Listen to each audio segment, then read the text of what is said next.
Медведь преграждает путь грузовику. А дальше происходит нечто невероятное. Дорогие зрители, напишите в комментариях, где вы находитесь. Нам правда интересно узнать, из какого вы города. Приятного просмотра. Север никогда не прощал ошибок, и Андрей знал это лучше многих. Уже 10-й год он вел свой тяжелый грузовик по трассе, которую дальнобойщики между собой называли «дорогой призраков», узкой, занесенной снегом, петляющей среди высоких скал. В тот вечер метель разгулялась не на шутку. Видимость почти исчезла.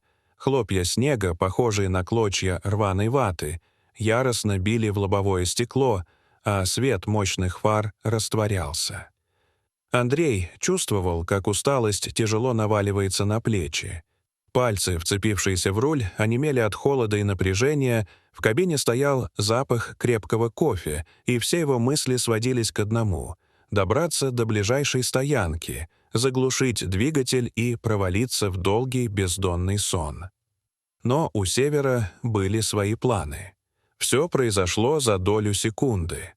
Дорога круто уходила на старый мост, переброшенный через глубокую расщелину. И вдруг, прямо в ослепительном круге света, возникло нечто огромное и белое, словно вырезанное из самого снега. Андрей даже не успел вскрикнуть. Тело сработало быстрее сознания. Нога вдавила педаль тормоза.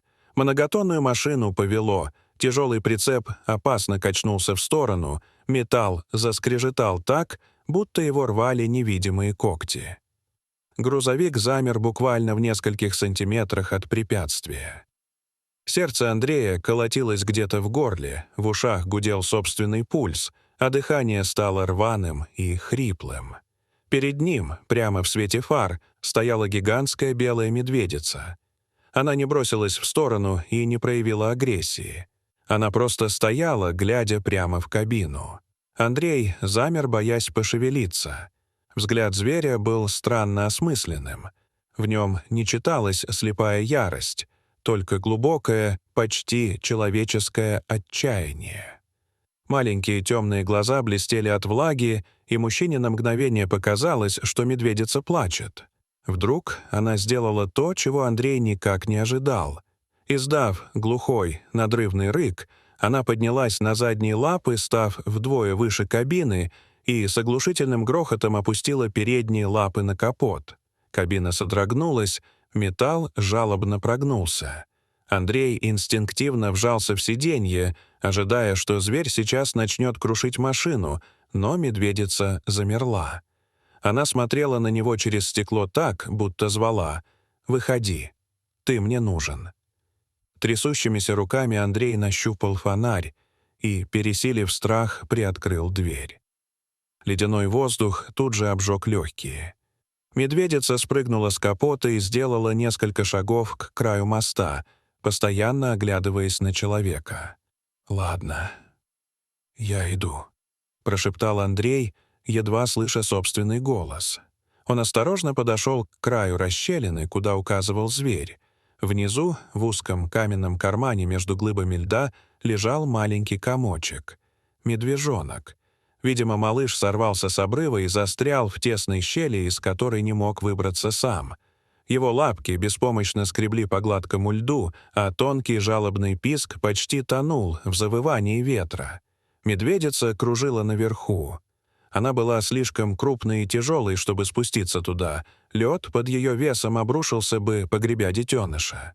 Она словно понимала это и выбрала единственного, кто мог помочь. «Господи! Да ты же замерзнешь там, малыш!» — выдохнул Андрей. Раздумывать было некогда. Он бросился к грузовику. В его распоряжении была мощная лебедка с стальным тросом, инструмент, который не раз спасал его самого.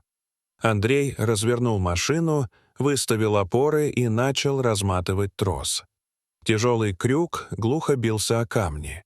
Он пытался направить его так, чтобы зацепить выступ рядом с медвежонком, надеясь, что тот сумеет ухватиться.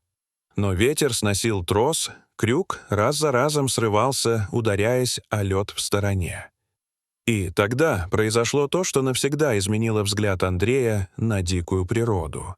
Медведица, видя безуспешные попытки человека, решилась на отчаянный шаг. Рискуя сорваться в бездну, она осторожно начала спускаться по пологому склону, цепляясь когтями за малейшие выступы. Она спустилась ровно настолько, чтобы дотянуться до качающегося троса. С поразительной ловкостью она поймала крюк и аккуратно подтолкнула его ближе к детенышу. «Ты это видишь?» — прошептал Андрей в снежную пустоту, потрясенный увиденным. Медвежонок, почувствовав рядом опору, инстинктивно вцепился в трос и обхватил крюк маленькими лапами. Медведица издала короткий подгоняющий рык. «Давай! Держись!» — пробормотал Андрей, нажимая на рычаг лебедки. Двигатель натужно завыл, трос натянулся, как струна. Сантиметр за сантиметром лебедка вытягивала драгоценную ношу из ледяной пасти ущелья. Медведица поднималась рядом, словно страхуя своего малыша. Когда медвежонок оказался на поверхности, Андрей подбежал, подхватил дрожащий мокрый комочек и отнес подальше от края. Шерсть малыша свалялась, бока часто вздымались от страха. В следующий миг медведица одним мощным прыжком вернулась на дорогу. Андрей замер, понимая, что теперь стоит между матерью и детенышем. Но она не зарычала. Она подошла к малышу, осторожно обнюхала его, несколько раз лизнула в макушку и мягко подтолкнула носом, проверяя, не повреждены ли лапы. Затем произошло то, что Андрей будет помнить до конца жизни. Огромная хищница обернулась к грузовику. Она снова поднялась на задние лапы и положила тяжелые, пахнущие снегом, лапы на помятый капот. Но в этом жесте больше не было угрозы. Она смотрела Андрею прямо в глаза через стекло. В этом взгляде читалась благодарность, признание и немое прощание.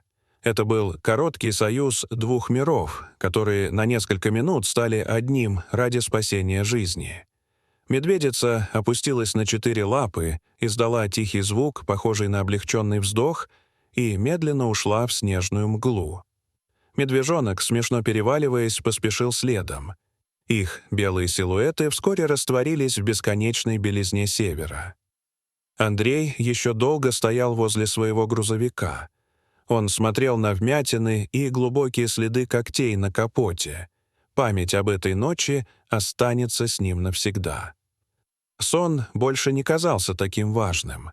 В груди разливалось странное тепло, и мир вокруг уже не выглядел таким холодным и враждебным. Он понял, что под густой шкурой и острыми клыками скрывается то же чувство, что ведет и людей — материнская любовь, мудрость и надежда на чудо. Дорогие зрители, что вы думаете об этой истории? Расскажите, пожалуйста, в комментариях. А если вам понравилось это видео, то ставьте лайк и подписывайтесь на наш канал. До свидания.